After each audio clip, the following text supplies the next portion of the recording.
Foto. Polisi menyita 10 bungkus sabu-sabu dari rumah Sindu Batara di Gading Rejo, Pringsewu, Rabu pagi. Sabu-sabu disembunyikan tersangka dalam kotak kayu wadah mesin komputer. Gilang Ramadan yang berada di rumah ini turut ditangkap.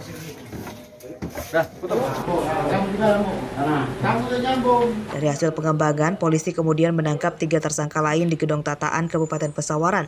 Kelimanya merupakan pengedar narkoba dari sindikat yang sama.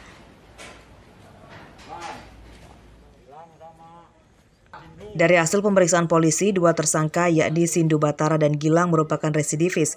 Keduanya pernah dipenjara karena kasus narkoba dengan hukuman 1 tahun 3 bulan. Rupanya hukuman itu tidak membuatnya kapok dan mengulangi perbuatannya. Kasus ini narkoba juga? Sudah. Jadi kena berapa kemarin? Kena 1 tahun 3 bulan. 1 tahun 3 bulan. Sindu? Kena 2 tahun, Pak. Kena 2 tahun. Ya, keluarnya kapan itu? 2021. Bulan berapa? Bulan 6 kan ke bulan 5. Nah, kamu sih bilang kapan keluarnya? 2020. 2020? Iya. Para tersangka merupakan pengedar narkoba antar kabupaten. Pemasok narkoba kepada tersangka adalah orang yang sama dan kini masih buron.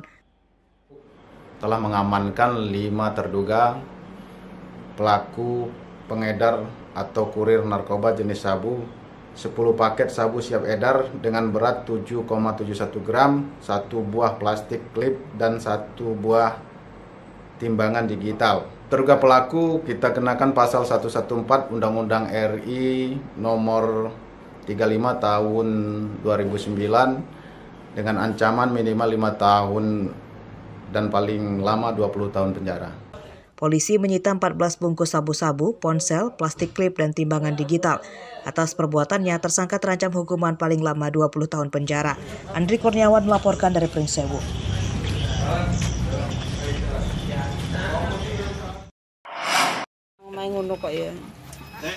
Nemu bayi teman-teman. Seorang bayi perempuan dibuang orang tuanya di teras rumah warga di Kelurahan Tanjung Raya, Kecamatan Kedamaian, Bandar Lampung hari Selasa.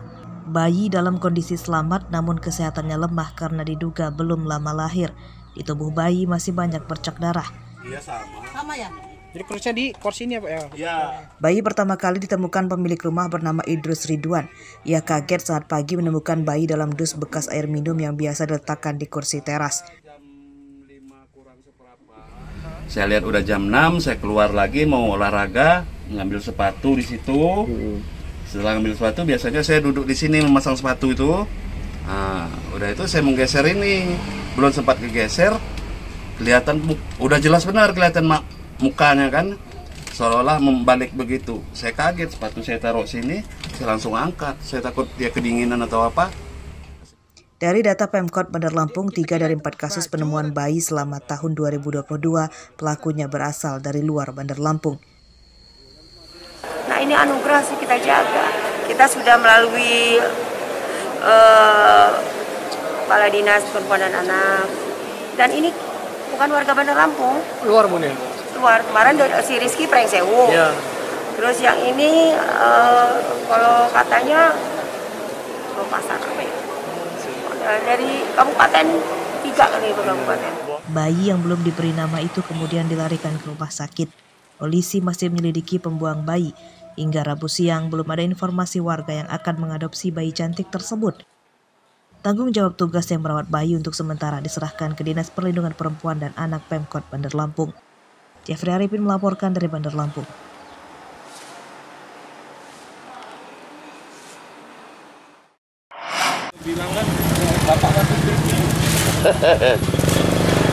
Minimnya stok di sejumlah pedagang membuat harga pakan ternak dan ikan naik hingga Rp1.000 per kilogram. Stok pakan di tingkat pedagang langka karena pasokan dari agen berkurang. Seperti terpantau di Pasar Kliwon, Teluk Betung Selatan, Bandar Lampung, Rabu siang. Menurut pedagang, harga semua jenis pakan seperti pur ayam, jagung giling, hingga sentrat pelet ikan naik.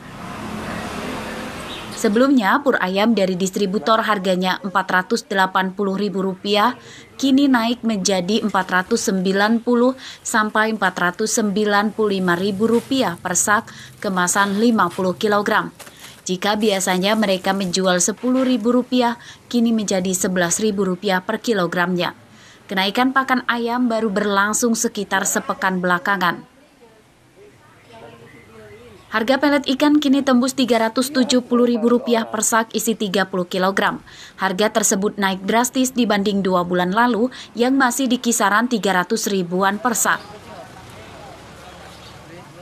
Ada sih, cuman ya itu tergantung sama yang apa sih namanya ya, distributornya Om. Kita juga sekarang melalui via online belanjanya. Oh begitu. Nggak patokan satu orang aja sekarang.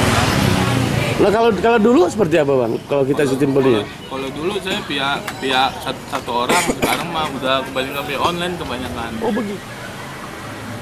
Kenaikan harga pakan tersebut berdampak pada omset pedagang, sebab banyak pelanggan yang mengurangi pembelian dan diperkirakan mereka menggunakan pakan alternatif sebagai pakan tambahan untuk ternak dan ikan.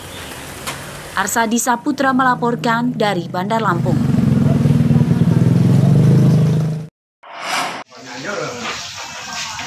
Apa kabar harga kedelai yang dulu lama dikeluhkan para produsen tahu dan tempe? Hingga Rabu siang, rupanya harganya belum turun dan masih bertahan di atas Rp10.000 per kilogram. Kenaikan harga kedelai impor itu telah terjadi sejak bulan Juli 2021 lalu. Salah satu produsen tahu yang mengeluhkan harga kedelai yakni Hairudin, warga desa Purwajaya, Kecamatan Banjarmargo, Tulang Bawang. Harga kedelai saat ini diklaimnya terlalu mahal, sebab harga normalnya di kisaran Rp7.000 per kilogram. Harga kedelai Rp10.000 per kilogram memberatkan para produsen tahu dan tempe, sebab pengeluarannya harus bertambah, sementara hasil penjualannya nyaris imbang dengan modal. Hairudin mengatakan usahanya sejak 2021 lalu tidak berkembang pesat dampak kenaikan harga kedelai. Ia pun mengurangi pegawai dan jumlah produksi supaya usahanya tetap bertahan. Untuk saat ini